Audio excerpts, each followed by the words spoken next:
Hello, language artists. Let's talk about word choice, bias, and tone. So to start off with, what is bias? Bias, defined, is when someone prefers an idea and possibly does not give an equal chance to a different idea. There are many reasons that someone may be biased. Some are negative and some are positive. Let's look at some examples. Scenario number 1. This is Janet. Janet loves big red books. And this is Janet's sister. She likes to spend extra money to make her trombone blue. Don't ask me why. And unfortunately, even though her trombone is blue, she is terrible at it. So, a few years down the road, when one of Janet's friends says, "Hey Janet, put down your big red book, you weirdo. How long have you been reading that one book? Come with me to a show tonight. Tonight only. It's the best trombone player of all time, and they're in our town. You've got to check them out. It will change your life." And Janet says, "No way. I'm not going. I hate the trombone." That's because of her bad experience with just one trombone player. Janet has a negative bias against all trombone playing. Not cool, Janet. And look at this, scenario number 2. Here's Elmer. He's a cool dude. And he has a cool aunt, too. And guess what? She makes delicious chocolate chip cookies. They're yummy. So, when the big dessert competition rolls around for the year 2019, and Elmer, he ends up being a judge, lucky. He takes one bite of one of those cookies and he says, "You know what? I don't even need to try the other desserts. The cookies are the best." That's because of the happy memories of his aunt's cookies. Elmer has a positive bias towards all cookies. So even though one is negative and one is positive, they're both an example of biased thinking. Janet isn't giving an equal chance to trombone players. Some of them might be really good, even if their trombones weren't blue for some bizarre reason. And then there's Elmer, this cool cat. He's not giving an equal chance to the other desserts. Some of them might be better than the cookies. Come on, dude. Eat all the desserts. What are you thinking about? And now something else for you to enjoy.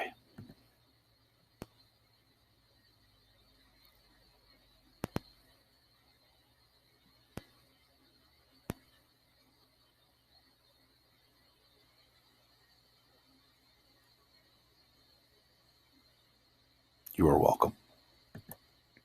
So how are word choice and bias related? What do those things have to do with each other? Well, sometimes our biases show in the way we talk about things. So let's say you had a situation where you went away for the weekend and you went with some friends or you went with some family and you stayed in this house right here. And then when you got back, your friends asked you how it was. One way you might talk about it is this: "The house we stayed in was pretty much a tiny old shack. The cell service was awful, so we suffered through some board games. Our view out the front door was really plain and dull." Ugh. Or you might describe it like this: "The house we stayed in was a charming little cottage. There wasn't much cell service, so we bonded over some board games. Our view out the front door was so calm and simple." So where does the bias come through? Let's look at that first example again.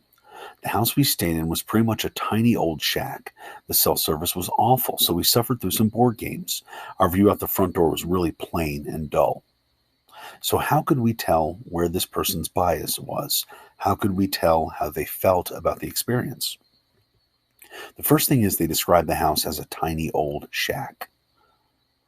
The second thing is they refer to the cell service as awful. And then when they talk about playing board games, the verb that they use is suffered. They suffered through some board games. And then finally, their description of the view out the front door, it was plain and dull. And so you have the same house, same experience, but someone who feels really differently about it. Instead of calling the house a tiny old shack, they called it a charming little cottage. It means very much the same thing, but it has a very different feel to it. And instead of calling the self-service awful, they said there wasn't much of it, which, depending on how you look at it, could be awful, or it could just mean there wasn't much self-service. Instead of saying they suffered through some board games, they said they bonded over them.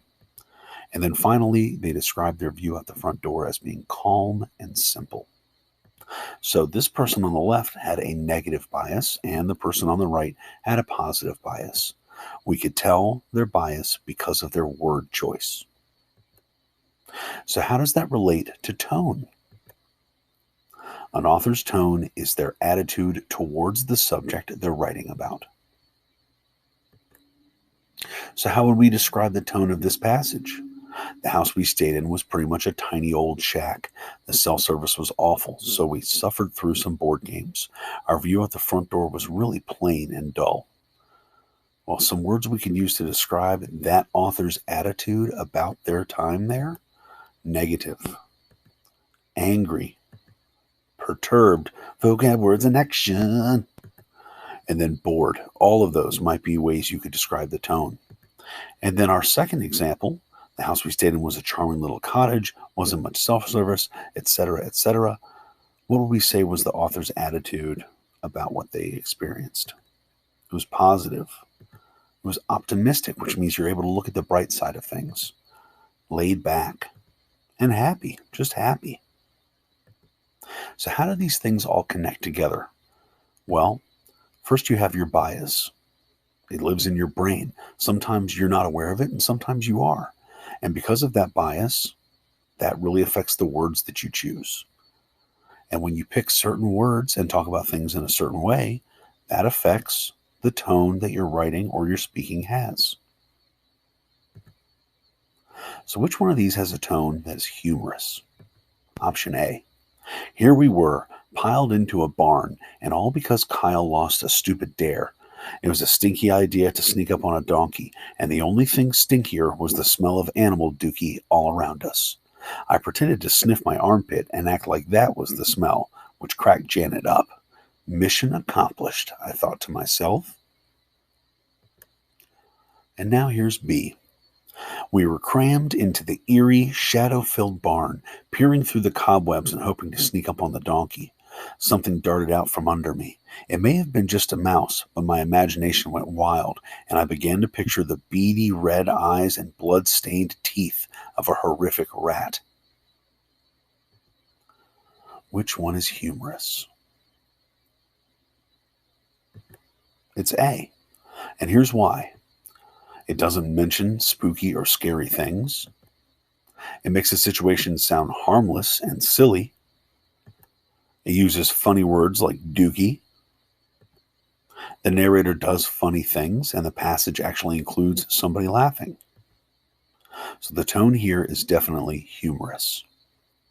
So what about that other passage? What would you say is the tone for this one? Well, first off, it focuses on the creepy details of the barn, saying things like it was eerie and shadow-filled. It includes mysterious moments where the narrator and the reader are uncertain. The narrator doesn't know what they just saw, and neither do we, and that is creepy. And it uses scary imagery, mentioning the blood-stained teeth of a horrific rat. That's gross. It doesn't include any joking or laughter among the characters. So we would say the tone here is definitely scary or dark. So here's how you're going to use this for some practice. All right, and here's the practice you'll do. So read through the directions as I read them to you. Step number 1, you're going to pick an event from this past weekend or any past weekend. It could be something fun you did, a memorable holiday, time spent with your friends, anything. It can even be made up. Step 2, you're going to type a paragraph, 7 sentences long, that tells the story of the event or the weekend. Tell the story with a positive tone and focus on pleasant details so that a reader could tell from your word choice that you really enjoyed it. Step 3, now in a new paragraph, tell the story again.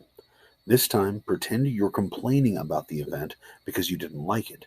Use a negative tone and include negative details.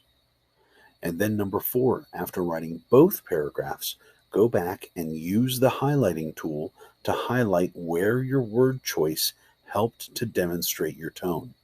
You should have at least 5 highlights in each paragraph, which means you may need to go back and add more positive or negative things. And then when you're finished, don't forget to submit. If you don't finish, it's going to be homework.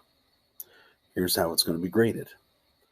I'm checking to see that paragraph 1 is an acceptable length, that it's highlighted, and that it clearly has a positive tone. For paragraph 2, I'm looking for the exact same things.